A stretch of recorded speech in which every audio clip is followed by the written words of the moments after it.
Hey, Megan Scully, and this is the Limerick Post Show. As you can see, we're in the Fame Factory, and I'm delighted to be joined by Laura. How are you? I'm good, thank you. Thanks for coming to the Fame Factory. I have to say, the last time we were here, you were teaching me some yoga for World International Yoga Day, but now a very different time for you. It feels like forever ago, doesn't it? Absolutely, and I say so much has changed since then. As of course, COVID-19 happened, and you had to close your studio door. Can you bring me back to that moment when you realised you were going to have to shut the doors? I suppose we were doing classes. The pandemic had started to spread around the world, and there was a huge announcement then that everything would shut, particularly schools.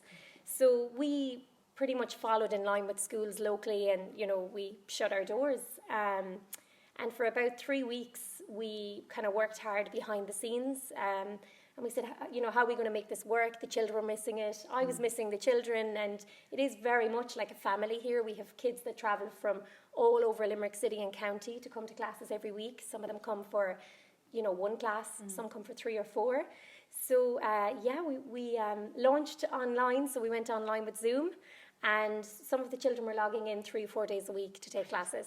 Yeah. And I suppose, I think you mentioned it about 3 weeks. I think initially we were told, okay, we're going to lockdown for 2 weeks' time. I think we all were like, okay, 2 weeks, we can do this. Yeah. But obviously it went on longer and longer. Can you talk to me about going on to Zoom? Have you used Zoom before? Or did you know how to use it or anything? Or I had used it once. And when I used it, I was invited to use it. So I didn't have Zoom set up. I didn't have an account. It was kind of alien to me. I knew of Skype. But yeah, we just, I suppose, all of us, we were all learning together, me and the parents. The parents were fantastic. They really, really adapted well. And of course, the children were amazing with it. They knew how to do things I didn't know how to do on Zoom. Little icons they'd put in, they'd be chatting to me. I'm like, how did you do that? But they were brilliant. Yeah, it was great. It was good fun. It was good. I have to say, we of course saw the video as well. It was super. But then I suppose time came where you could open up the studio again. So how did you prepare for opening back up? I suppose we were watching the news. I'm affiliated to a dance association who were fantastic with us as well, the AIDF. And I think as well, we kind of wanted to find out as much information as we could to make this the safest environment for children. So we did 4 different COVID courses and the COVID officer courses, and we took the best from each one. And then we implemented that throughout the studio. We have dots on the floor, so all the children have a spot where they would go when they come in. They even have a dotted area for their drinks, sanitising stations throughout the studio and outside. And the children enter through the front door, leave through the back. So we're trying to kind of stagger the next class. So lots of different new rules implemented. But we came back last week and it's all going really well so far. How are the children taking to be back in the studio? They're so excited, which is fantastic because we didn't know, we were kind of nervous ourselves. How will it be? But the children were 12 weeks on Zoom, so they were watching me through a screen. And I suppose with just the excitement of physically seeing each other or seeing a couple of children dance together was really so much fun. It must be so hard for them though, because I was saying they have the dots here on the floor, but how have they been taken to not being able to kind of get close to each other? I think the kids have really adapted.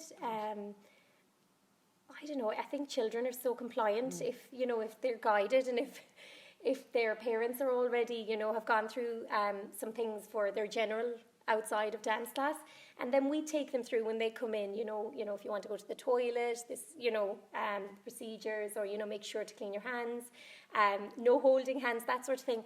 And they're so good. I think they're just so excited to be back to anything that's kind of normal. So yeah, they've been brilliant. It's absolutely brilliant. You were saying earlier as well that you've had to reduce the size of numbers just kind of, I suppose, with the space and to keep them apart, and everyone's been okay with that as well. Absolutely, yeah. So of course we try to keep, where the children that were great friends, or they're excited to see their friends. We've tried to keep those children together, but we have reduced our class sizes, which means we kind of double up on the hours that we do at the studio, but we're willing to do that. Particularly for September, we still have people on waiting lists that we are getting back to as soon as we can, but we're in the middle of placing people for September, and that's like the next exciting build-up. Really, we can't wait. Yeah, I think it's great for the children because I suppose we only got the go ahead for schools opening now next month, but I think it's great that they got to come in here and be together because I think children were really missing each other. They were. I think it's a great preparation for them as well. So easing them in slowly. I know I have a little girl. She's 5 years old, and she was so excited to see some of her friends in the studio that will be going to school with her as well. Brilliant. So it's a great kind of reintroduction for them. You know, they're missing their play dates, they're missing the park. It's just not things that we can do as regular as we used to. So yeah, this has been a great escape for children. You know, some fun. It's absolutely wonderful. So I know there is a waiting list already, but maybe for a further down the line waiting list, where can people find you? Well, you can find us on Facebook, you can find us on Instagram, and we're in the middle of building our website at the moment, so thefamefactory.ie will go live in the next few weeks. So yeah, just look us up. You will find us on social media at the moment, or you can call me as well here at the studio, 087 97 55520. Laura, it's an absolute pleasure to be back here in studio with you in person and to see the Fame Factory and the way you have it all spread out. And thank you so much for chatting to us. Thank you for coming. Thanks so much.